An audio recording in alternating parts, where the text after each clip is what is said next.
80살 박순자 할머니의 집 마당에는 커다란 감나무 한 그루가 서 있습니다. 가을이면 주황빛 감이 주렁주렁 열리지만 할머니는 그 감을 따지 않습니다. 우리 상구가 감 귀신이었는데 할머니는 입버릇처럼 돌아가신 아들 이름을 읊조립니다. 30년 전 군 복무 중이던 외아들 상구 씨를 사고로 잃은 뒤 할머니의 시계는 그날에 멈춰버렸습니다. 남편마저 화병으로 일찍 세상을 떠나고 경기도 양평의 작은 산골 마을에서 홀로 늙어가는 순자 할머니에게 남은 건 지독한 외로움과 쓸쓸함 뿐이었습니다. 하늘도 무심하시지. 나 같은 늙은이는 왜 안 데려가고 그 젊은 애를.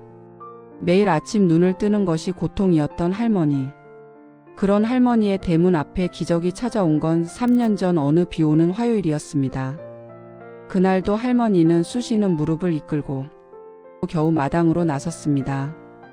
그런데 대문 고리에 검은 비닐봉지가 걸려 있었습니다.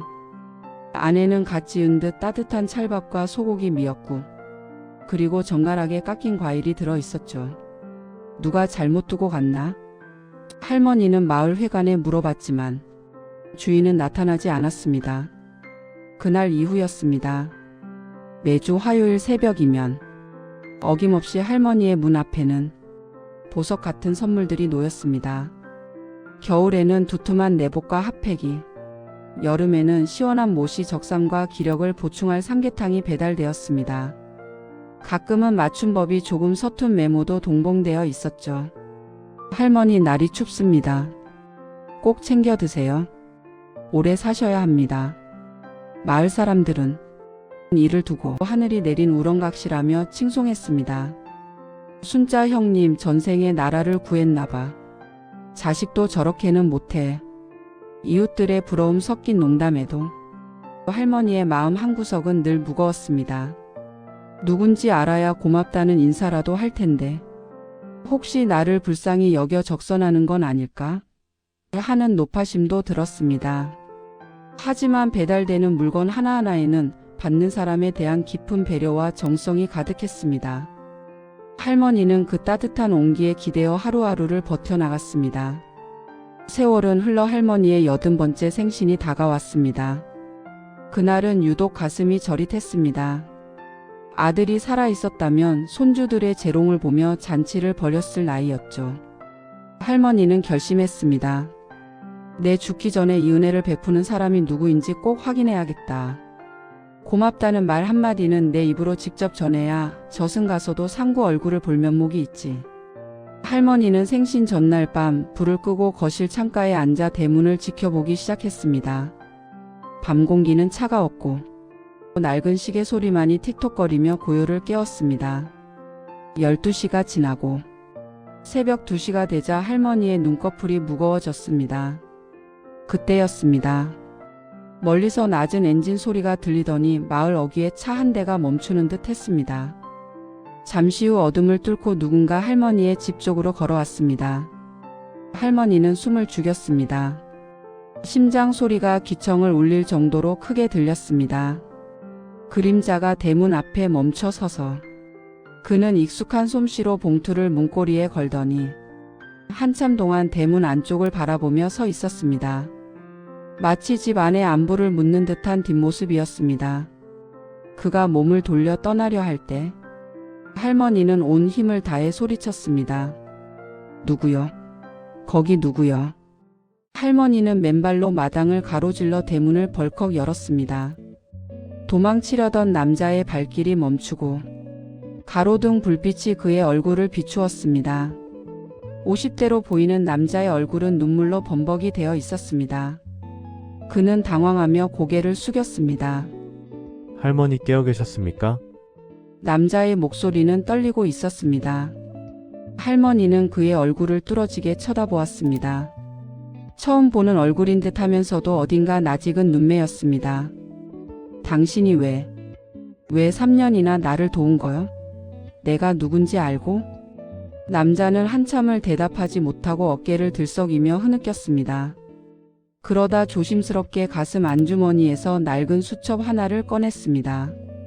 그 안에는 세기 발행 군대 시절 사진 한 장이 꽂혀 있었습니다.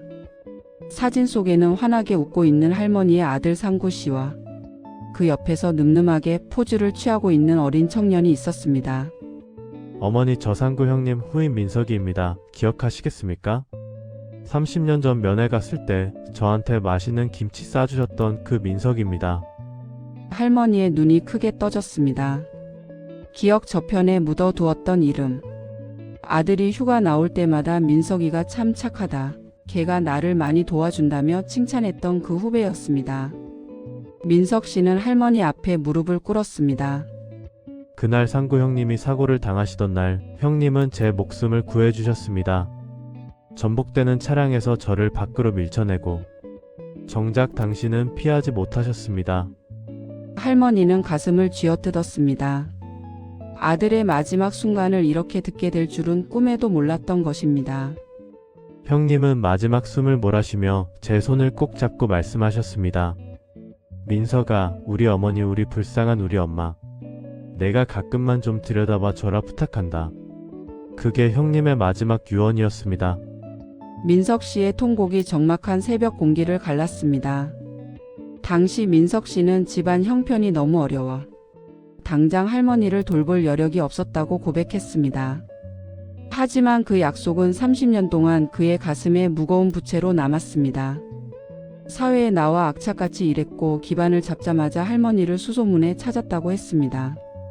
하지만 죄송한 마음에 감히 얼굴을 들이밀지 못하고 비밀 후견인이라는 이름 뒤에 숨어 아들의 빈자리를 채우려 노력했던 것입니다. 어머니 늦어서 정말 죄송합니다.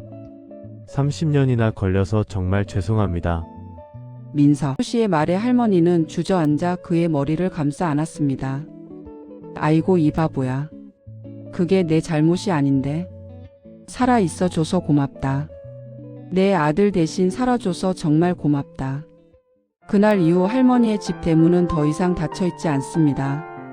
주말마다 민석 씨의 차가 마당으로 들어서고 그의 아내와 아이들이 할머니 라며 뛰어 들어옵니다. 할머니는 이제 더 이상 혼자 식사를 하지 않습니다. 아들 같은 민석 씨가 사온 맛있는 음식을 함께 나누며 지나간 아들의 이야기를 꽃피웁니다. 상구야, 내가 보내준 이 아들 덕분에 엄마가 이제야 웃는다. 고맙다 내 아들아. 할머니는 사진 속 아들에게 인사를 건넵니다. 이들의 만남은 단순히 과거의 보답이 아니었습니다. 누군가의 희생이 또 다른 누군가의 인생을 지탱하는 버팀목이 되었고 그 진심이 30년이라는 세월을 견뎌내어 결국 가족이라는 기적을 만들어낸 것입니다. 가슴 속에 흐르는 정과 신의가 무엇인지 보여주는 이 감동적인 이야기는 차가운 현대 사회를 살아가는 우리에게 묻습니다. 당신은 누군가에게 기적이 되어준 적이 있나요?